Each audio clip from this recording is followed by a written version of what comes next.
السلام عليكم ورحمة الله وبركاته. لسه خالص دلوقتي ماتش الهلال السوداني والترجي التونسي. الهلال النهارده كان عامل ماتش كويس قوي وكان ممكن يفوز نتيجة أكبر من كده 3-1 على الترجي التونسي. دي نتيجة كبيرة ونتيجة تقيلة يعني.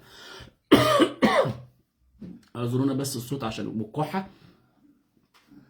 الشوط الأول كان الهلال قادر ممكن يزود النتيجة أكتر من 3. الترجي بصراحة في الفترة الأخيرة سنتين 3 الأخيرين خصوصا أو أكبر شاهد على كده هزيمته قدام الأهلي في تونس 4-0. والمدرب بيمشي نبيل معلول بيمشي بيجي عادل ثابت. المشكلة في الترجي الفرقة فاضية، ما فيهاش لعيبة تقيلة، ما فيهاش نجوم زي ما كانت موجودة قبل كده، كانوا بيساعدوا أي مدرب. ونفس الكلام بينطبق على الوداد المغربي، برضو بنفس المشاكل الميزانية والمشاكل المادية. مفيش نجوم بتبقى في الوداد. الفرقة بتعتمد على نفس اللعيبة اللي بيلعبوا مثلا بقالهم زمن طويل والسن كبر، بيعتمدوا على الخبرات بس. فده اللي مخلي أداء الوداد مش أفضل حاجة. اتغلب من يمكن أضعف فريق في المجموعة في المغرب في بداية المباراة، في بداية البطولة يعني. النهارده الهلال بينعش اماله شويه لان هو اتغلب الماتش الاولاني. هو الصراحه المجموعه تعتبر، انا بعتبرها تاني اصعب مجموعه في البطوله الافريقيه. يعني المجموعه الاصعب صن داونز صن داونز وتيبي مازيمبي، ومعاهم بيراميدز، ومعاهم الفريق اللي هو بيراميدز هيلعبوا بكره نواديبو. ده فريق ضعيف وسهل جدا، لكن مجموعه صعبه. 3 فرقتين اقوياء جدا ومعاهم بيراميدز. برضه بيراميدز فرقه مش سهله، يمكن حديث العهد بالبطوله الافريقيه. ومجموعه الهلال السوداني، مجموعه الهلال السوداني مع الترجي، مع النجم الساحلي، ومع بترو اتلتيكو. بترو اتلتيكو انا عن نفسي يعني بعتبره هو اقوى فريق في المجموعه. بترو اتلتيكو فريق بيلعب كوره حلوه، فريق يعني قريب جدا. يعني انا بعتبره اقرب فريق لصن داونز. بيلعبوا كرة على الارض وكرة برازيليه وكرة حلوه بصراحه يعني. ومعظم اللعيبه اللي فيه يعني هتلاقي فيه محترفين برازيليين كتير. فالوقت الهلال بقى عنده 3 نقط من مباراتين. وبيترو اتلتيكو هي بكره ماتش مهم، هيلاعب النجم الساحلي في تونس. من مصلحه الوداد، من مصلحه الهلال النتيجه دي تطلع تعادل، او على الافضل يعني ما طلعش تعادل يبقى النجم الساحلي ما يكسبش، على اساس النجم الساحلي يفضل بالنسبه للهلال. انا بتكلم بالنسبه للهلال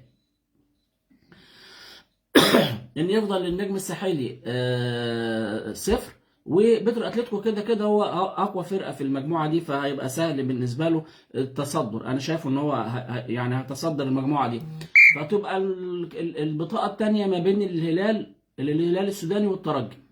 بس مقابل ده ان الهلال هيلعب ماتشين بعد كده ورا بعض مع النجم الساحلي، هي دي اللي هيبقى فيصل. لو قدر ياخد منهم 4 نقط بناء على نتيجه بكره كمان، يبقى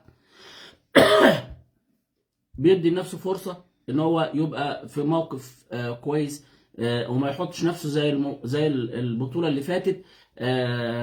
كان في ايده انه يكسب صن داونز وضيع ضربه جزاء في اخر ثانيه واتغلبوا من الاهلي. وانا قلت له لو ما كسبتوش صن داونز مش هتوصلوا السنه اللي فاتت، لان الاهلي هيلعب ودي الفرصه الاخيره ليه هو كمان. عارفين لو الاهلي كان صاعد كانت ممكن يبقى في تاريخ شويه، مش ما فيش، لكن ده الماتش الفيصل بيننا وبينكم، خصوصا بعد اللي حصل البطوله قبل اللي فاتت تقريبا، وخصوصا اللي حصل في السودان وكسبوا الاهلي وبتاع، والمشاكل اللي كانت حصلت ما بين الفرقتين دي. فالهلال السوداني النهارده كان كويس الشوط الاول. الشوط الثاني انا ما فهمتش هو المدرب عايز يعمل ايه. لا منه لعب بقى، انا كسبان الشوط الاول 2-0، خلاص يبقى انا عارف ان الترجي كده كده ما عندوش حاجه يخسرها، فينزل هيعمل تغييرات هجوميه ويلعب ضغط عليها بكل خطوطه. يبقى من الذكاء مني العب انا متاخر شويه، احافظ على لياقه لعيبتي والعب متاخر شويه، بحيث ان انا افتح مساحات، هيبقى قدامي مساحات كبيره في خط ظهر الترجي، اقدر اعمل هجمه ولا 2 مرتدتين، اخلص بيهم المباراه. لكن في الشوط هو عمل كده، الفكر ده عمله، لكن التنفيذ كان سيء جدا، لان هو رجع بالفريق كله لورا، بس مساحات فاضيه ما فيش حد مراقب.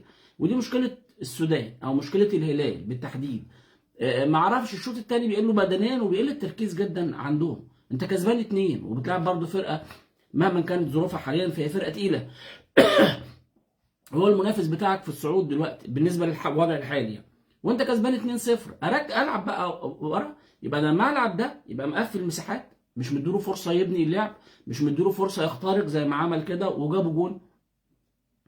هو جون من هجمه يعني الكره بتتشاط في اتجاه والراجل حط رجله فيها غير اتجاهها دخلت جون. لكن هم كانوا مسيطرين ومستحوذين، وانت اللي اديتهم الفرصه لكده. لكن بما ان الترجي سيء جدا والهلال ابتدى بقى ينفذ ده راح مرتين 3 استغل واحده وجاب منها الجون الثالث اللي هو خلص على المباراه. فمباراه بكره ما بين النجم وبترو اتلتيكو، انا ما اعتقدش ان بترو اتلتيكو فريق سهل، يعني ممكن يتعادل بكره ده لو ما كسبش. وبرده اللي بينطبق على الترجي بينطبق على النجم الساحلي. يعني من تقريبا من اسبوع 10 ايام كان مباراه بينهم في تونس، والترجي كسب النجم على الوضع ده. فما بالك بقى النجم اكيد هيبقى اقل كتير.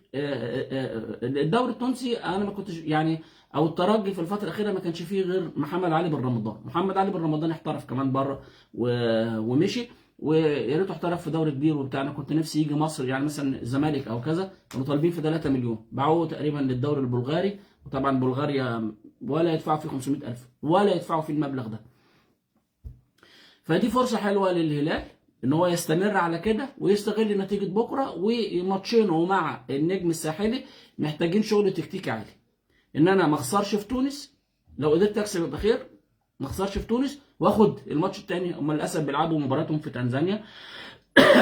هم اصلا كده كده عندهم مشكله. الهلال السوداني دي مشكله مع الاتحاد الافريقي، انا مش فاهمها هي ايه برضه. فكده كده بيلعبوا مبارياتهم بره. طبعا في مشاكل تانية ربنا يعافيهم يا رب، المشاكل الداخليه اللي في السودان والمشاكل الاهليه اللي في السودان اللي بقى لها اكتر من 40 سنه دي تنتهي على خير يا رب ان شاء الله. بيلعبوا في تنزانيا، فعندهم فرصه بس لو عرفوا يستغلوها كويس. ما يكتفوش بان هم كسبوا فرقه كبيره او ان هم عملوا ماتش كويس وبعد كده مفيش الحوافز والدوافع ان هم يوصلوا لاكتر من كده ويعدوا مرحله المجموعات. في بكره ماتشين مهمين جدا. بكره ماتش الساعه 3 ما بين تيمي مازيمبي وصن داونز، وده ماتش يستحق المشاهده بصراحه. فرقتين جامدين وهم اقوى فرقتين في المجموعه دول.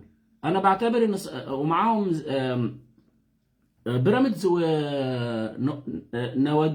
نواديبو الصومالي تقريبا، او مش عارف جنس ايه يعني. ففرقه سهله دي. فرصه بيراميدز بكره ان يكسب المباراه دي من اهم المباريات لبيراميدز في المجموعه، لان هو كسب تيبي مازيمبي 1-0 ما كانش ماتش حلو، بس بيراميدز عرف يكسب 1-0. بيراميدز ما لعبش ماتش حلو في المباراه دي. تيبي مازيمبي منظم قوي وكانوا مقفلين المباراه على اساس ان هم يخطفوا جون زي ما عملوا قبل كده. كان كسبوا بيراميدز 2 قبل كده في مصر في البطوله في البطوله اللي فاتت او قبل اللي فاتت، كانوا مع بعض في الكونفدراليه. فبيراميدز كسب بقى عنده 3 نقط، وصن داونز كسب بقى عنده 3 نقط، بس صن داونز فرق الاهداف. فانت ماتش بكره مع الفرقه دي هي اللي هتوصلك لو انت عايز توصل، لان الفرقه دي لو كسبتها بكره وده اهم ماتش للبيراميدز في البطوله، لو كسب الماتش الثاني يبقى كده بقى عنده 9 نقط. عنده ماتش تيبي مازيمبي وعنده ماتشين صن داونز. انا بعتقد ان الماتشين بتاع صن داونز ينساهم الماتش هناك. مش عارف هو لعب صن داونز هنا الاول ولا هناك الاول، وهعتمد على موقف صن داونز. لو صن داونز من الفرقه اللي ما بتصرفش كهرباء كتير، بيلعب على قد الماتش، انا وصلت خلاص هتبص تلاقيه بيلعب على الحنين كده زي الهلال مثلا السوداني في السودان الماتش اللي فات. بس السودان للاسف ما عرفش يستغل الموقف. لكن لو الماتش مهم بالنسبه له بينزل طبعا عنده دافع وعنده سبب انه هو مبدأه لو انا ما الماتش مش مهم بالنسبه لي، اهم حاجه ان انا ما اخسرش، بيلعب على الهادي كده. كسب المهم ان هو ما يخسرش. فماتش بكره تيبي مازيمبي والهلال ماتش يستحق المشاهده وفرصه كبيره جدا لبيراميدز في البطوله. في ماتش دلوقتي انا هقوم اتفرج عليه، المفروض ان انا ما كنتش عامل فيديو بس عملته، يعني مبسوط ان الهلال السوداني كسب النهارده. ماتش الهلال السعودي والنصر السعودي ماتش يستحق برضو المشاهده. الهلال فريق جبار بصراحه، والنصر عامل مباراه يعني يمكن مش في اكمل، يعني الفريق مش كامل زي الهلال، لكن عامل نتائج كويسه الفتره الاخيره. بكره ماتش الاهلي ويانج افريكانز.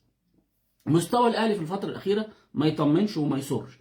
بكره يانج افريكانز ده فرقه هتتعب الاهلي، هتتعب الاهلي، وانا بقول لكم بنسبه 60% هتعمل مفاجاه مع الاهلي بكره. يانج افريكانز من الفرق القويه وبتلعب كره سريعه وهتستغل عيوب وبطء مدافعين بكره، وطبعا الملعب والجو والحاجات دي هتبقى كلها في صالحهم. انا متوقع بكره ماتش مش صعب للاهلي، مش سهل للاهلي، ماتش صعب جدا بكره الاهلي. ولو الاهلي ما كانش قاري يانج افريكانز كويس ومقفل كويس وبيلعب على نقاط ضعفهم بشكل كويس، ويخلي باله من إن فرقه سريعه وفرقه بتلعب كره هجوميه وعندهم جراءه، مش زي الفريق الغني اللي هم، والفريق الغني ده هناك في غانا هيتعب. متعادل مع شباب بوليسداد لحد دلوقتي 1-1 في الشوط الاول، بيلعب شباب بوليسداد فين، ففريق مش سهل برضه. العشوائيه دي اكتر حاجه تتعب، لكن فريق يانج افريكانز فريق واصل لنهائي الكونفدراليه السنه اللي فاتت. يمكن المهاجم بتاعه اللي خده بيراميدز ده، لكن هم بيلعبوا كره جماعيه وبيلعبوا كره سريعه. فرقه ممكن ما تبقاش سهله للاهلي بكره. دي المباريات اللي هتتم بكره. مبروك للهلال السوداني، ورب ان شاء الله يكملوا في البطوله على كده، ونشوف بقى بكره بيراميدز هيعمل ايه والاهلي، ونشوف الماتش اللي يستحق المشاهده بكره الساعه 3 صن داونز وتي بي مازيمبي. نقوم بقى نتفرج على الهلال السوداني والهلال السعودي والنصر، ونشوف ان شاء الله يكون ماتش حلو. يلا الف مبروك لاخواتنا في الهلال واخواتنا الزول السوداني. يلا سلام عليكم.